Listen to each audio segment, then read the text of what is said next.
Hello everyone, this is Jyoti here. और आज की वीडियो में हम बात करेंगे एक ऐसी कंपनी के बारे में जिसकी सर्विसेज हम लोग सालों से यूज़ करते आ रहे हैं, जिसका बिजनेस मोनोपोली है और सिर्फ 2 साल पहले ये कंपनी एक्सचेंज पे लिस्ट हुई थी और अपने लिस्टिंग डे पे ही इसने 100% से ज़्यादा का रिटर्न दिया था। मैं बात कर रही हूँ IRCTC की, जो ऑनलाइन टिकट बुकिंग, कैटरिंग और ट्रैवल टूरिज्म जैसे सर्विसेज प्रोवाइड करती है। ये इंडियन रेलवे की सब्सिडरी कंपनी है और इसका स्टॉक मल्टीबैगर स्टॉक है। तो आज के वीडियो में हम IRCTC का स्टॉक एनालिसिस करेंगे, इसके फाइनेंशियल्स देखेंगे, इसका बिजनेस मॉड्यूल देखेंगे, इसका प्राइस बिहेवियर रीड करेंगे। तो वीडियो बहुत ही इंटरेस्टिंग और इन्फॉर्मेटिव होने वाला है, इसे पूरा देखिए और अगर ये आपको अच्छा लगता है तो इसे एक लाइक ज़रूर कीजिए। अगर चैनल पर फर्स्ट टाइम विजिट कर रहे हैं तो चैनल को सब्सक्राइब भी कर लीजिए। तो चलिए स्टार्ट करते हैं आज का वीडियो। IRCTC सितंबर 1999 में इस्टेब्लिश हुई थी एज ए PSU। पहले ये कम्प्लीटली गवर्नमेंट ऑफ इंडिया के अंदर थी, बाद में ये पब्लिक के बीच में आई थ्रू IPO। इसका IPO आया सितंबर 2019 में, जिसका इशू प्राइस था 320। इस IPO को बहुत अच्छा रिस्पांस मिला और ये 110 टाइम सब्सक्राइब हुआ और अपने लिस्टिंग डे वाले दिन ही ये 629 के आसपास ओपन हुआ। मतलब सिर्फ एक हफ्ते में मनी डबल, 320 से 629 के आसपास। तो जिन लकी इन्वेस्टर्स को ये IPO अलाउड हुआ उनको 100% का रिटर्न मिला, उनका मनी डबल हो गया। तो अगर आप भी वो लकी इन्वेस्टर रहे थे तो मुझे कमेंट करके ज़रूर बताइए। और सिर्फ इतना ही नहीं, जिसने ओपन मार्केट से इन शेयर्स को बाय किया 629 के आसपास, उनका पैसा भी तेज़ी से ग्रो हुआ, क्योंकि सिर्फ 3-4 महीनों के बाद ये शेयर्स जो है वो 2000 के आसपास भी गए थे। फिर दिसंबर 2020 में ये कंपनी जो है वो फ्यूचर ऑप्शन सेगमेंट में भी आई और दिसंबर 2020 में ही इसका ऑफर फॉर सेल भी आया, क्योंकि सेबी के गाइडलाइंस के हिसाब से जो नॉन बैंकिंग कंपनीज होती हैं उनको अपना 25% स्टेक 3 साल के अंदर पब्लिक में देना होता है। तो इसी गाइडलाइंस को फॉलो करते हुए गवर्नमेंट ने ऑफर फॉर सेल निकाला, जिसमें 20% स्टेक उसने ऑफर फॉर सेल में सेल कर दिए। इसके बाद जो गवर्नमेंट की होल्डिंग थी वो सिर्फ 67% की रह गई और बाकी की कंपनी प्राइवेटाइज हो गई। पहले गवर्नमेंट की होल्डिंग 87% हुआ करती थी, ऑफर फॉर सेल के बाद ये सिर्फ 67% हो गई। मतलब कंपनी प्राइवेटाइजेशन की तरफ अब जा रही है। तो ऐसे जो PSUs होते हैं, इसके लिए जो पब्लिक का सेंटीमेंट है वो निगेटिव होता है, क्योंकि गवर्नमेंट का जो मेन फोकस है वो मनी मैनेजमेंट पे ज़्यादा है और मनी मेकिंग पे कम है, जबकि प्राइवेट कंपनीज़ का जो फोकस है वो प्रॉफिट मेकिंग पे ही होता है। लेकिन अगर हम यहाँ पे IRCTC की बात करें तो इसमें अलग है, क्योंकि IRCTC का यूनिक बिजनेस मॉड्यूल है। कंपनी अब हॉस्पिटैलिटी सेक्टर में भी ग्रो कर रही है। अगर इसकी हम सर्विसेज देखें तो इसकी सर्विसेज जो है वो बहुत मतलब इसका जो सेगमेंट है वो बहुत फैला हुआ है, बहुत अलग अलग टाइप की सर्विसेज ये प्रोवाइड करती है। तो इसमें हम अर्निंग ग्रोथ देखें तो इसका अर्निंग ग्रोथ बहुत ही अच्छा है। और अगर हम इसका डेटा देखें, जो पब्लिक डेटा है वो भी बहुत ह्यूज पब्लिक डेटा है इस कंपनी के पास। तो इन सभी चीज़ों को देखते हुए हमें इसमें काफ़ी ग्रोथ दिखता है। तो PSU होने के बावजूद भी हमें ये ग्रोथ ओरिएंटेड कंपनी दिख रही है। तो ये हमने कुछ इसके डिटेल समझे। अब हम कंपनी का जो प्राइस बिहेवियर है उसे रीड करते हैं कि कंपनी का प्राइस बिहेवियर पिछले 2 सालों में अब तक कैसा रहा है। अब हम यहाँ से अगर कंपनी के प्राइस बिहेवियर को रीड करें कि कंपनी ने पिछले 2 सालों में किस तरीके का इसमें प्राइस मूवमेंट रहा है, तो 320 पे ये IPO आया था 2019 में, सितंबर 2019 में, और 14 अक्टूबर 2019 में ये एक्सचेंज पे लिस्ट हुआ था और अपने ओपनिंग डे वाले दिन ही ये 629 पे ओपन हुआ था। मतलब सिर्फ एक हफ्ते में ये डबल हो गया था, 100% का रिटर्न दिया था इसने अपने इन्वेस्टर्स को। उसके बाद से 3-4 महीनों के बाद ही ये 2000 के आसपास भी गया था।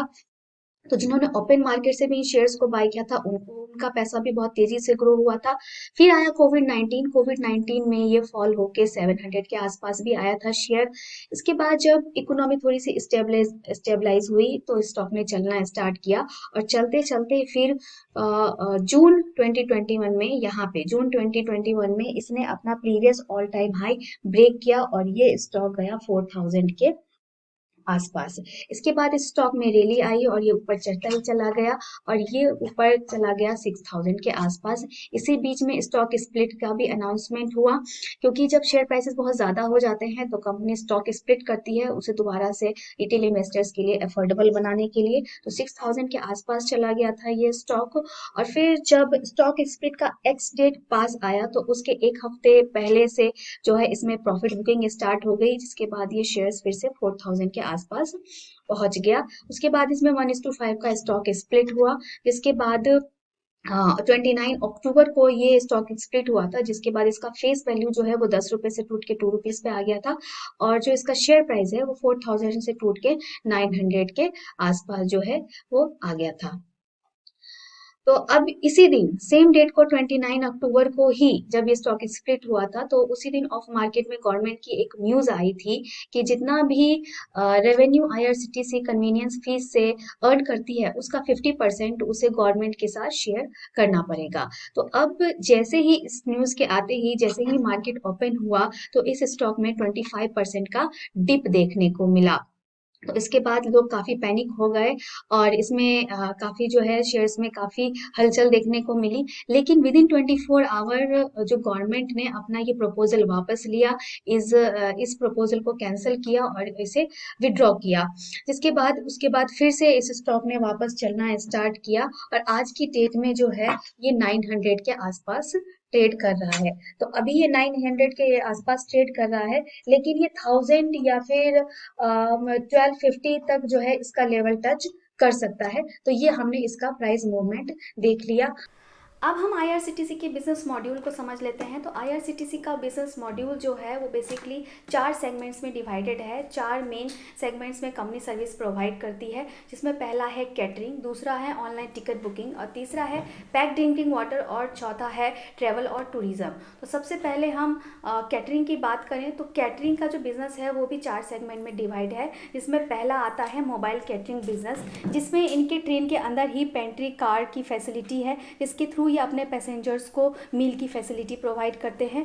तो लगभग 500 से भी ज़्यादा ट्रेन में इनके पेंट्री कार्स हैं और कुछ ट्रेन में जो पेंट्री कार जिसमें नहीं है वहाँ पे भी ये अपने पैसेंजर से ऑर्डर लेके और जो इनका पिकअप पॉइंट होता है नियर पिकअप पॉइंट, वहाँ से मील पिकअप करते हैं और अपने पैसेंजर्स को प्रोवाइड करते हैं। दूसरा इस सेगमेंट में कैटरिंग सेगमेंट में आता है स्टैटिक कैटरिंग। इस सेगमेंट के अंदर कंपनी ने फूड प्लाजा, रिफ्रेशमेंट रूम, जन आहार, बेस किचन जैसी फैसिलिटीज़ रेलवे स्टेशंस पे प्रोवाइड की हुई हैं। तीसरा है ई कैटरिंग। ई कैटरिंग के थ्रू पैसेंजर खुद ही जाके जो इनके आईआरसीटीसी के पार्टनर रेस्टोरेंट और फूड आउटलेट्स है वहाँ से ऑर्डर बुक कर सकते हैं। मतलब ट्रेन में बैठे बैठे ही, जर्नी करते हुए ही मोबाइल ऐप और आईआरसीटीसी के वेबसाइट के थ्रू वो खाना बुक कर सकते हैं। चौथा सेगमेंट है इनका अदर हॉस्पिटैलिटी सेगमेंट, जिसके अंदर कुछ वैल्यू एडेड सर्विसेज इन्होंने प्रोवाइड की है, जैसे कि executive lounges, retiring rooms, budget hotels और इस तरीके की फैसिलिटीज़ उन्होंने बड़े बड़े जो रेलवे स्टेशन है वहाँ पे प्रोवाइड की हुई हैं। दूसरा इनका सेगमेंट आता है जो है इंटरनेट टिकट बुकिंग का। तो इससे तो हम सब फेमिलियर ही हैं। ऑनलाइन टिकट बुकिंग मतलब आईआरसीटीसी के वेबसाइट पे जाके या मोबाइल ऐप से जाके हम घर बैठे बैठे अपनी टिकट बुकिंग कर सकते हैं। तीसरा है पैक ड्रिंकिंग वाटर, इससे भी हम लोग फेमिलियर हैं। तो रेल नीड के नाम से जो इनका पैक ड्रिंकिंग वाटर है उसकी फैसिलिटी ये लोग ट्रेन के अंदर देते हैं, जिस पानी की हमें सबसे ज़्यादा ज़रूरत पड़ती है ड्यूरिंग जर्नी, तो ये फैसिलिटी ये लोग प्रोवाइड करते हैं। तो लगभग 14 रेल नीड प्लांट इनके ऑल ओवर इंडिया में जो है अभी अवेलेबल हैं। चौथा जो इनका सेगमेंट है वो है ट्रैवल और टूरिज़्म का। तो आईआरसीटीसी अब ट्रैवल और टूरिज़्म में भी सर्विस प्रोवाइड कर रही है, जिसमें ये लोग domestic tour package, air ticket और कंपनी जो कॉरपोरेट ट्रैवल्स होते हैं, लग्जरी ट्रैवल्स, मास टूरिज़्म, इस तरीके की फैसिलिटीज़ प्रोवाइड करती है। तो ये 4 मेन सेगमेंट हैं जिसमें कंपनी अपने सर्विसेज प्रोवाइड करती है। इसमें एक और सेगमेंट अभी ऐड हुआ है जो है स्टेट तीर्थ, जिसके अंदर जो स्टेट गवर्नमेंट है वो श्रद्धालुओं के लिए ट्रेन स्पॉन्सर करती है। तो ये था आईआरसीटीसी का पूरा बिजनेस मॉड्यूल। अब हम कंपनी के फाइनेंशियल्स को चेक कर लेते हैं कि कंपनी के फाइनेंशियल्स कैसे हैं। तो यहाँ पे अगर आप फाइनेंशियल्स देखें तो इसका आप मार्केट कैप देख सकते हैं। मार्केट कैप देखेंगे, ये लार्ज कैप की कंपनी है जिसका करंट प्राइस अभी 897 पे चल रहा है, जो स्प्लिट के बाद का प्राइस है। काफी अभी हमने इसका प्राइस मूवमेंट डिस्कस किया तो काफी हमने देखा कि अप डाउन हुए हैं इसके प्राइस में, स्टॉक स्प्लिट के बाद का ये प्राइस है। इसके बाद हम कंपनी के अगर प्रॉफिट वगैरह की बात करें कि किस तरीके से कंपनी प्रॉफिट बना रही है, तो उसके लिए अगर हम नीचे देखते हैं, यहाँ से पहले तो आप पीयर्स देख ले, तो जैसा कि हमें पता है कि बिजनेस मोनोपोली है, इसका कोई पीयर नहीं है, ये एक बहुत ही पॉजिटिव पॉइंट है इसमें। अब हम इसका अगर सेल्स देख लेते हैं, तो कंपनी की अगर सेल्स पे हम ध्यान दें तो आप देखेंगे कि कंपनी की सेल्स जो है वो ग्रोइंग है। यहाँ पे हमें दिख रहा है कि कंपनी का सेल्स हमें दिख रहा है घटता हुआ, जिसका रीजन है कोविड 19 की वजह से जब ट्रेन स्टॉप हुई थी तो उसमें काफी अफेक्ट हुआ था ये बिजनेस, जिसकी वजह से ये इसमें कम हुआ है फिर से, लेकिन ये मेंटेन करने की कोशिश कर रहा है बिजनेस। इसके बाद अगर हम प्रॉफिट देखें इसका, तो प्रॉफिट भी आपको इसका दिखेगा ग्रोइंग। और जो भी आपको यहाँ पे फिगर घटा हुआ दिख रहा है, ये सब जो है वो कोविड 19 की वजह से है, जिसमें ट्रेन्स का जो बिजनेस है, ये आईआरसीटीसी का बिजनेस इम्पैक्ट हुआ था ट्रेन्स जब बंद हुई थी। लेकिन दोबारा से जो है ये जो बिजनेस है वो रिकवर हो रहा है। फिर हम देख लेते हैं इसका, जिसे बहुत जरूरी है चेक करना, वो है रिटर्न ऑन इक्विटी। तो अगर हम रिटर्न ऑन इक्विटी देखें इसका, तो यहाँ से हम देखेंगे रिटर्न ऑन इक्विटी पिछले 5 सालों में, 3 सालों में आप देख सकते हैं 15% से ज्यादा है। यहाँ पे हमें 15% से दिख रहा है, तो सेम रीजन कोविड 19 ही इसका रीजन है। लेकिन कंपनी फिर से जो है पिकअप कर रही है, कि अगर भी हम देख सकते हैं कि अगर भी जो है आपका कंपनी पैसा बना रही है अपनी इक्विटी के रिस्पेक्ट में, पब्लिक का पैसा भी बन रहा है, तो इन सभी चीजों से हमें दिख रहा है कि कंपनी जो है वो ग्रोथ ओरिएंटेड है। इसका जो बिजनेस मॉड्यूल है वो काफी यूनिक है, कंपनी के पास डेटा है, प्लेटफॉर्म है, और अर्निंग ग्रोथ बहुत अच्छी है कंपनी की। अगर हम इसका ROCE चेक करते हैं, तो ROCE मतलब कैपिटल के रिस्पेक्ट में कंपनी कितना अर्न कर रही है, तो ROCE भी अगर हम यहाँ से देखेंगे तो आपको 15% से ज्यादा का दिखेगा। ROE 15% से कम है, लेकिन उसका रीजन मैंने आपको बताया है, लेकिन कम ये फिर से पिकअप कर रहा है बिजनेस।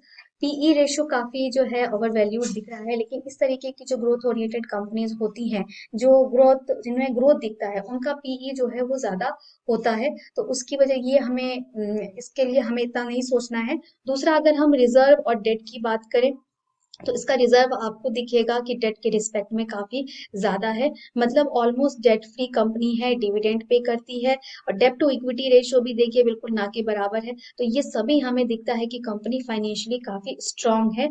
और अगर हमें कुछ इसमें दिखता है कि गिरता हुआ, जैसे हमने कंपनी का नेट प्रॉफिट सब देखा कि गिरा हुआ है, तो जिसका रीजन है इसका बिजनेस इम्पैक्ट हुआ है कोविड 19 की वजह से, तो वो एक टेम्पररी है फॉल है, मतलब वो एक इवेंट है जो हमेशा नहीं रहेगा। इन सब चीजों को देखते हुए हम कह सकते हैं कि कंपनी में काफी ग्रोथ है। सबसे बड़ी बात है कि कंपनी का जो बिजनेस मॉडल है वो बहुत यूनिक है। कंपनी के पास एक बहुत ही पावरफुल पब्लिक डेटा है, हर कोई इंसान इसकी सर्विसेज यूज करता है। कंपनी से प्लेटफॉर्म को यूज कर रही है, हॉस्पिटैलिटी सेक्टर में भी अब जो कंपनी है वो एक्सपैंड कर रही है। तो इन सभी चीजों को देख के हम कहते हैं कि कंपनी काफी फाइनेंशियली काफी स्ट्रांग है। जो लॉन्ग टर्म इन्वेस्टर्स हैं वो इसमें इस छोटी मोटी चीजों को देख के पैनिक नहीं होते हैं और इसमें स्टे इन्वेस्टेड हैं। अब कंपनी यहाँ से उठने का ट्राई कर रहा है। अभी ये मैंने जैसे आपको बताया कि ये 897 पे अभी ट्रेड कर रहा है, और ये 1250 के आसपास ये लेवल टच कर सकता है। तो अभी ये फिर से जो है ये बिजनेस अच्छा ग्रो करने की कोशिश कर रहा है, ये लेवल उठेगा और काफी पोटेंशियल है इस स्टॉक में। तो ये हमने इसके फाइनेंशियल्स चेक कर लिए। तो ये हमने कंपनी के फाइनेंशियल्स को देखा, कंपनी का प्राइस बिहेवियर देखा। तो इस तरीके से हम कह सकते हैं कि इस तरीके की जो कंपनीज होती है जो ग्रोथ ओरिएंटेड है, तो इसमें कई तरीके के जो ऐसे इवेंट्स आते हैं उसको देख के पैनिक नहीं होना है।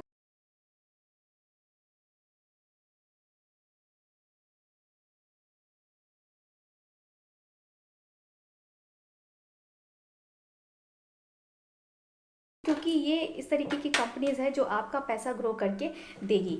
तो होप करती हूँ कि आज का वीडियो आपको पसंद आया होगा, हेल्पफुल लगा होगा। तो इसे एक लाइक ज़रूर कीजिए अगर वीडियो अच्छा लगा हो तो, और आगे आप और कौन से स्टॉक एनालिसिस देखना चाहते हैं वो मुझे कमेंट करके बताइए। Thank you so much.